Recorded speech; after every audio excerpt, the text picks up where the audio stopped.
Армысың, алаш жұртым, көрерменім, ашсақ дейміз тарихтың тереңдерін. Білу үшін бүгін тағы жолға шықтық, ел басқарған би батыр өрендерін. Ақтаңдақ, тарих беті әлі талай ашылар, болмас енді ешбір бөгет бар шындықты жасырар. Тәуелсіз ел атандық, бүкіл әлем таныған, сәулесі тарихымның шуақ болып шашылар. Армысыздар, құрметті Дәурен Сүлеймен арнасының көрермендері.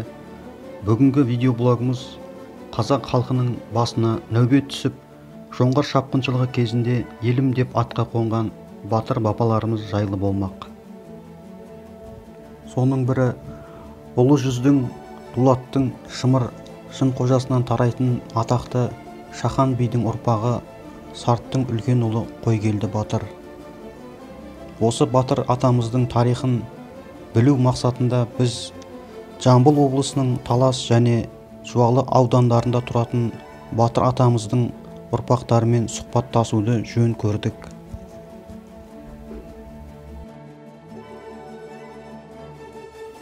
Таныс болыңыздар, Шығанбаев Еділбай Жарылқасынұлы, Қойгелді батыр бабамыздың Сары мырзасынан тарайтын ұрпағы, Жамбыл облысы Жуалы ауданы Билікөл ауылдық округіне қарайтын Жылыбұлақ ауылының тұрғыны. Еділбай аға осы Қойгелді баба тарихы мен шежіресін жақсы білетін аталған ауылдың сыйлы құрметті азаматы. Мен Шығанбаев Еділбай Жарылқасынұлы, Қойгелді бабаның ұрпағы, 7-ші ұрпағымын. Біздің Қойгелді бабамыз туралы айтсаң әңгіме таусылмайтын нелер көп. Бұрынғы уақыттарда, Советтің уағында біздің осы білетінбіз соғысының батырлығын, билік қорғандығын, бірақ айтуға қорқатынбыз. Менің әкем Жарықтықтың өзі көп білетін. Бірақ соғысы айтып отырған уақытта ойбай неге айтасың, айтпа деп қорқатынбыз да жаңағы. Қойгелді бабамыз соғысы әкем Жарықтық айтып отыратын. Қойгелді бабамыз Ташкеннің 12 қақпасын ұстаған деп. Кейін естіп біліп атырмыз жаңағы мынау Бақтияр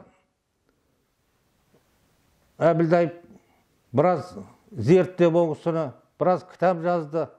Соғысының оқыған кітаптарында оғысының Бұхарада 6 жасынан бастап оқып, кейін Төле би бабамыздың көзіне түсіп, сол Төле биге серік болған екен. Мынау Қойгелді бабам туралы дастан жазған Қожаберген жырау деген бар. Қожаберген жырау Павлодардың Уақ руынан шыққан. Елімайды жазған оғысы. Соғысының жағы несі бар. Сол күндерде Хазірет Сарттың ұлы Қойгелді Төледен кейін бастаған ұлы жүзде бұл еді дейді. Төледен кейін бұл кісі 36 жыл, 39 жыл ұлы жүзді билеген кісі. Бірақ жоқтаушысы жоқ болды ма заманында, или жаңағы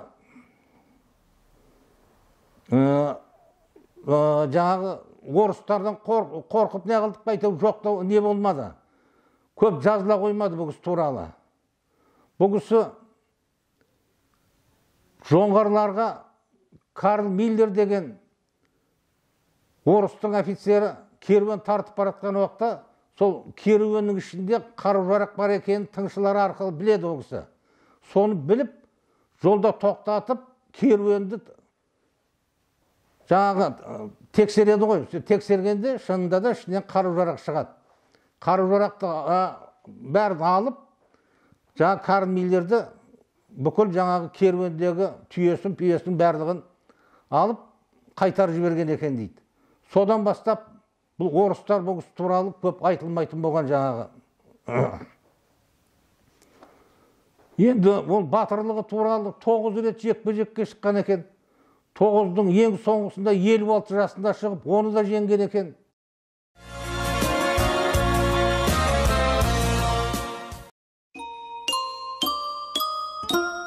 Қойгелді батыр жайлы бейне блог түсіру барысында біз Жамбыл облысы Жуалы ауданы Билікөл ауылдық округінің орталығы Қарабастау ауылында қойылған Қойгелді батыр ескерткішін көру мақсатында аталған ауылға арнайы ат басын бұрдық.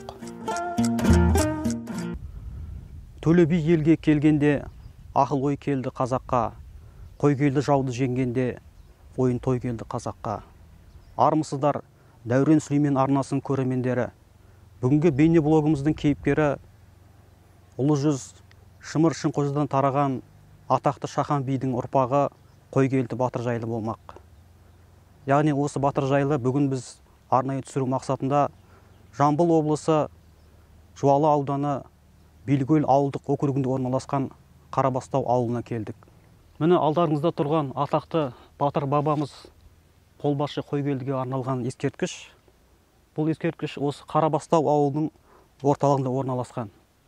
Қазыбек бек Тауасарұл дегеннің түпті қияннан өзіме шейін деген кітап бар.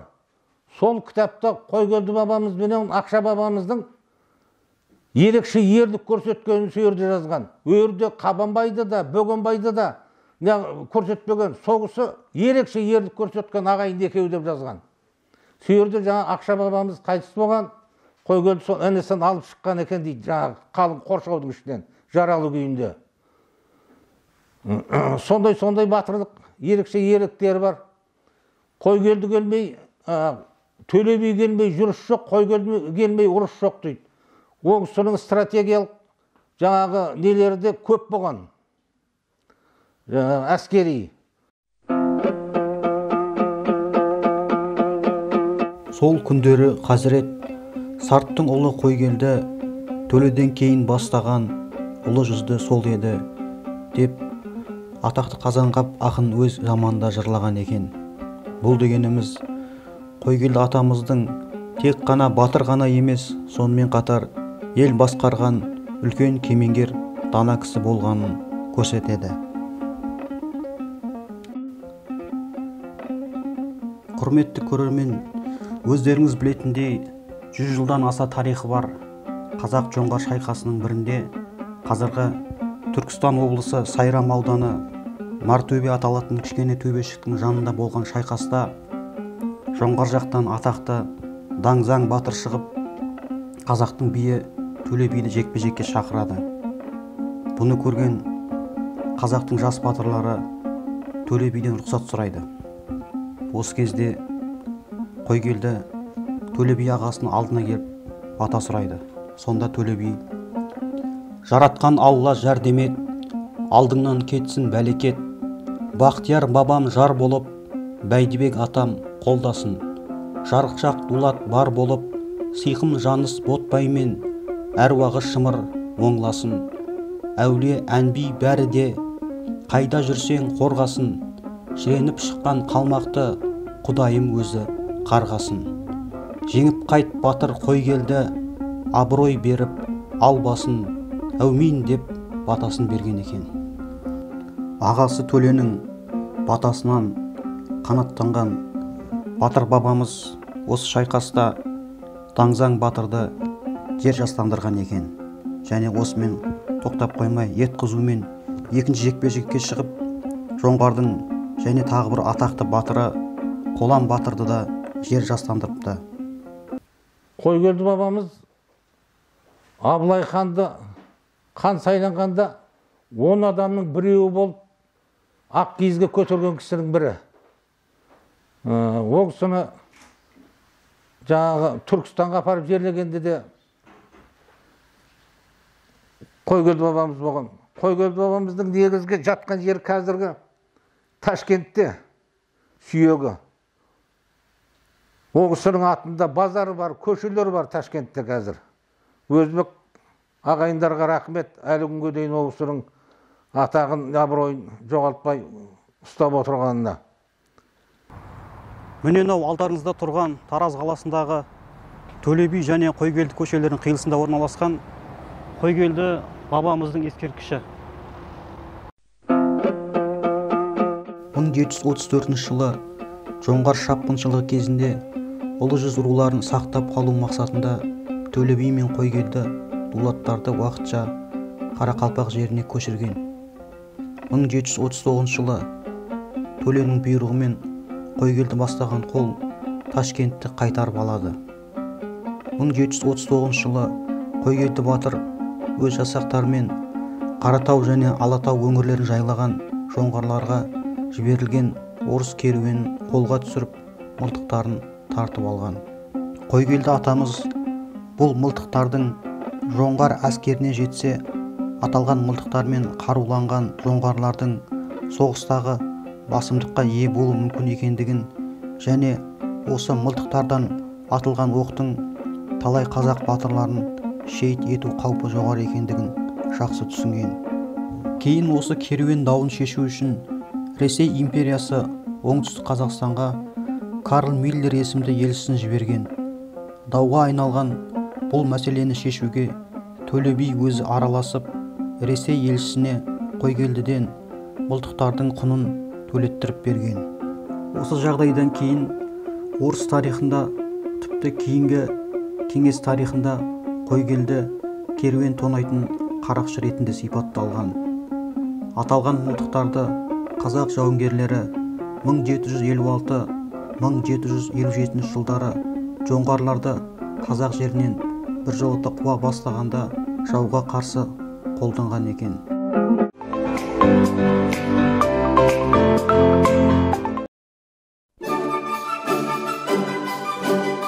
Таныс болыңыздар, Қойгелді атамыздың ұрпағы Ақберді ұлы Дәурен, Жамбыл облысы Талас ауданы Майтөбе ауылының құрметті сыйлы азаматы және осы аталған ауылдағы Тәтен ата мешітінің азаншысы.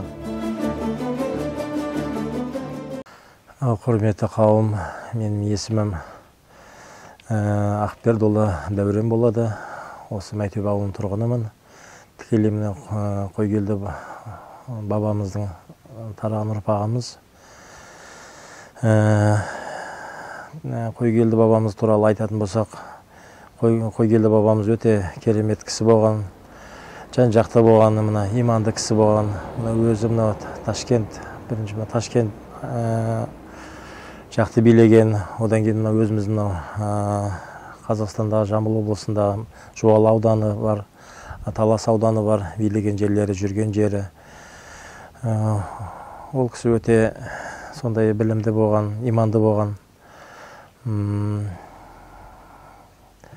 Біз тікелей баласынан тараған ұрпағымыз, Сармырза деген баласы болған. 5 баласы болған, негізінде Сармырза, Жалмырза, Ақмырза. Шонды Өмбетей Сөлкен баласынан Сармырзадан тарағанбыз. Қойгелді бала кезінде Төле бидің ықпал етуімен Бұхара қаласындағы медреседе оқып, сауатын ашқан. Медресені бітіргеннен кейін еліне оралып, Ташкент шаһарынан қазіргі Түркістан облысы мен Жамбыл облысы аумағында мешіт, медреселер ашып, жас қазақ балаларының арабша діни сауатын ашуына зор еңбек сіңірген. Батыр Қойгелдінің кейде Хазіреті Қойгелді аталуы себебі осымен байланысты. Кейінірек жасы ұлғайғанда Мекке Мәдинеге сапар шегіп, қажылық парызын өтеген.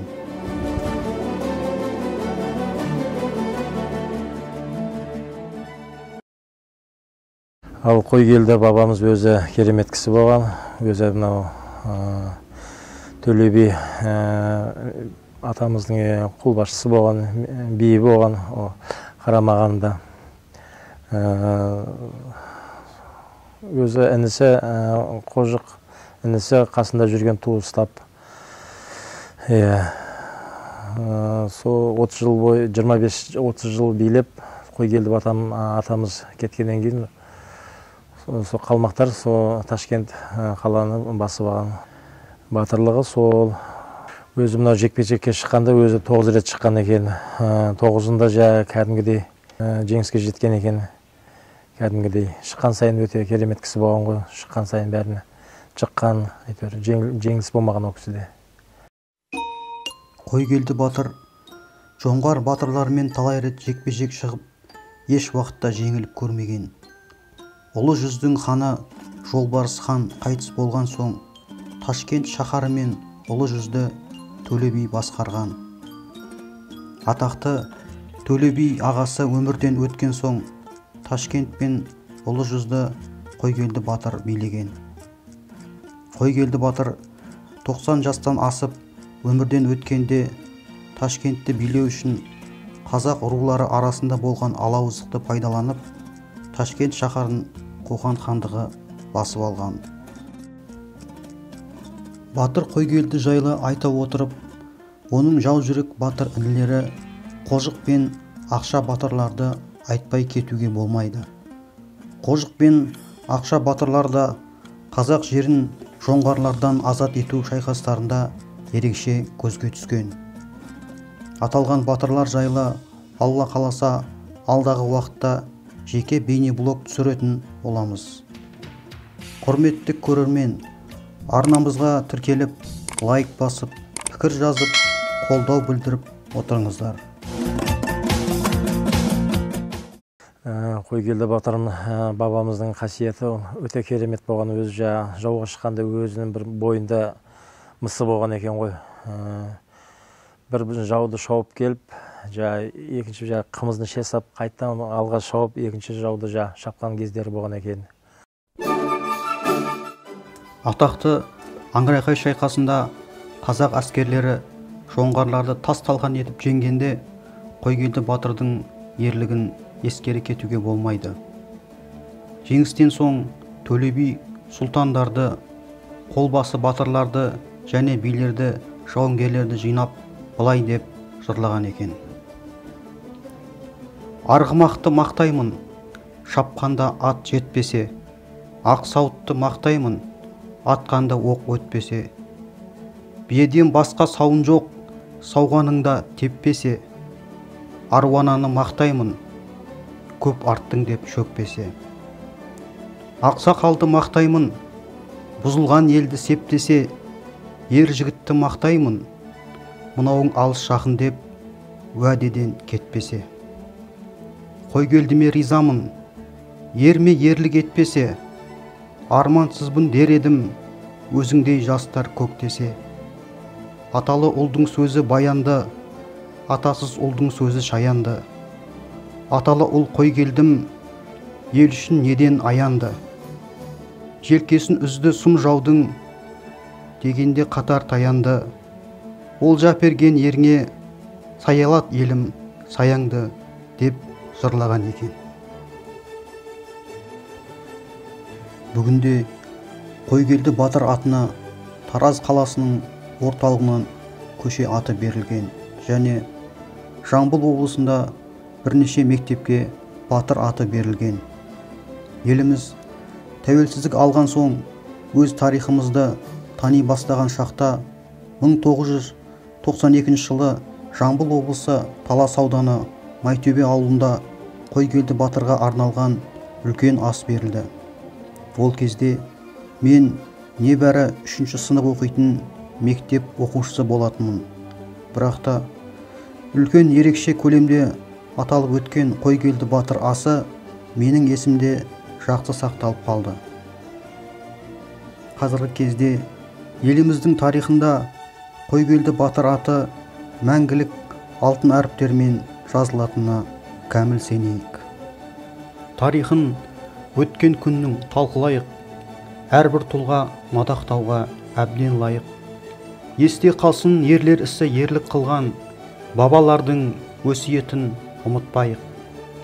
Заман өтті, нәубетімен қуғын сүргін, түрлі соғыс ашаршылық салған қырғын. Ұмытпайық, қалай жеттік осы күнге, ендеше тарихыңды біліп жүргін. Құрметті Дәурен Сүлеймен арнасының көрермендері, осымен бүгінгі Қойгелді батыр жайлы бейне блогымыз аяқталды. Каналымызға тіркеліп, лайк басып, пікір жазып, қолдап жүріңіздер. Алла амандықта жолықтырсын.